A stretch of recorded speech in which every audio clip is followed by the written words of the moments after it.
V continues to steal Bakugan, and even Drago has betrayed the Misfit clan? I am Haru Ren. Welcome to my review of episode 22 of Bakugan Gen 3. So spoiler warning, if you haven't seen this episode, you can go back and watch it now. But if you have, sit back, relax, and enjoy my review of Gen 3 episode 22.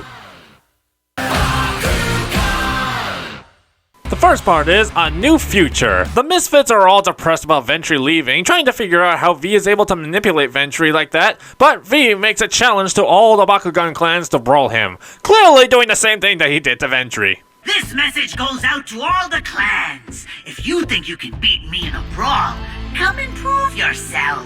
If I win, your Bakugan can choose a new partner. Why didn't you do that before? Yeah, what the hell? Why didn't you just go through with controlling Bakugan instead of making us go through a whole tournament arc? Have you seen the structure of the whole tournament? Even the writers knew that was a waste of time. No Bakugan would toss their own partner aside. Nilius literally did that with KAIJU. Don't do it! It can't be! Why are they all choosing to go with V? Beating Nilius I can, cause I cannot beat him, Sam I am. Griffin and Juno think that the obstacle course is the source of what is causing the brainwashing, so they go to investigate. I'm already bored with this episode. And it really sucks, because last episode was phenomenal, probably the best that they have done in the series so far. So having to follow up from that can be really difficult. So Griffin and Juno go to V's mod and Ace is brawling him. You wanted to brawl alongside the toughest clan! Makes sense. Back me up then! Oh yeah, now you want their help, even though you tried sabotaging them out of V's tournament. You asshole!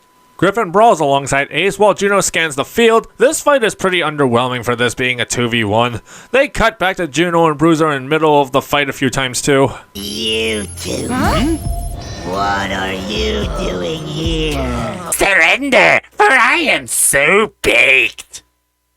I've never been good at laser jump ropes? Lasers? They look like regular jump ropes to me. Did they forget to add the blur and shine on those? Cause they seem to remember for the rings over there. Fanger is down after some cool attack animation from Nilius. Fanger!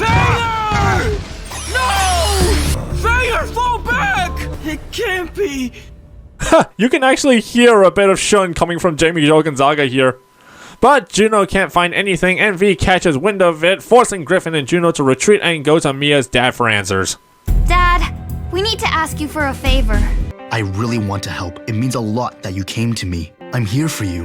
Whatever it is you need. Thanks, Dad. We see actually a really good follow-up scene to Mia's story arc. Now Mia is able to openly ask her dad to help without fear of hiding her secret Bakugan life because now her dad is a part of that life and she can finally be at peace with herself. This is great stuff.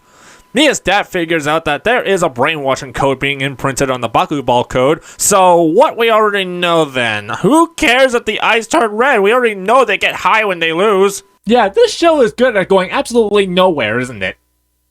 So Dan suggests going head on to fight Nilius to get Ventry back. Oh boy, yeah, this is totally gonna end well. And we move on to I Missed Breakfast. Jesus Christ, these titles continue to suck. Do you really have to be eating that right now? What's wrong? I need to put this brawl on hold for a sec. I'll be right back.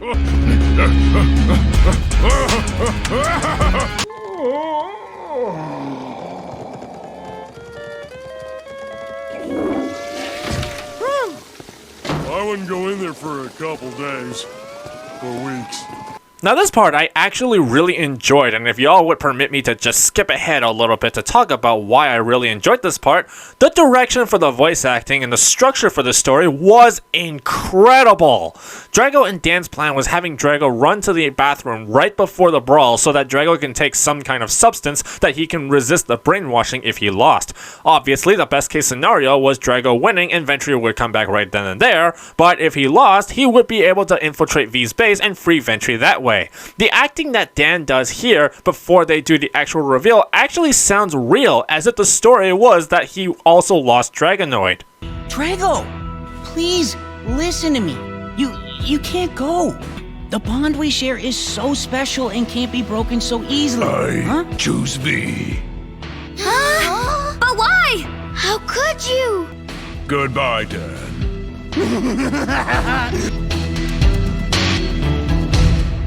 This really makes the heart pound for a minute. Even the soundtrack fools us to believe that the episode was over already. But then at the end, they actually revealed the elaborate plan to put the whole thing together. This is practically a common thing they do in cartoons, but a lot of the times when they do it in Bakugan, they usually have the characters act too obvious that they're scheming something. But here in this part, they legit fool the audience, and I think that they really pulled it off. Well done! Here it is.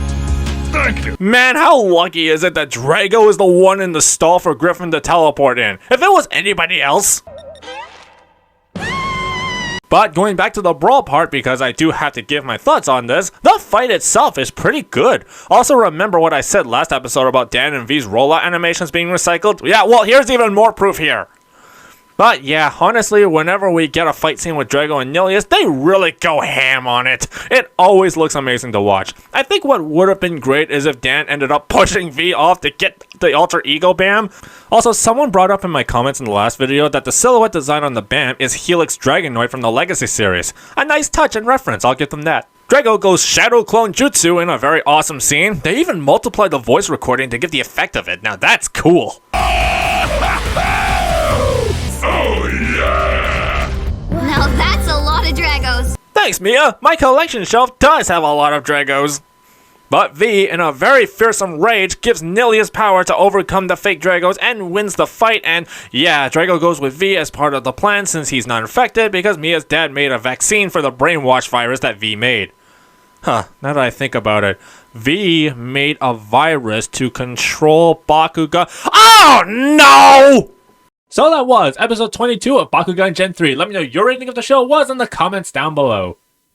This episode was kinda meh for me. The first part was pretty boring that I feel could have done more to keep our attention, but the second part was very good, making good use of deceptive storytelling to fool not just the villain but also the audience. Drago and Nilius fights just never seem to miss, and it leaves a pretty good hook for the next episode to pick up. Not really much to say about this except that it wasn't terrible, but it did seem to struggle following up the awesome payoff to Mia's character arc in the last episode. So, I'll give this a low Baku good.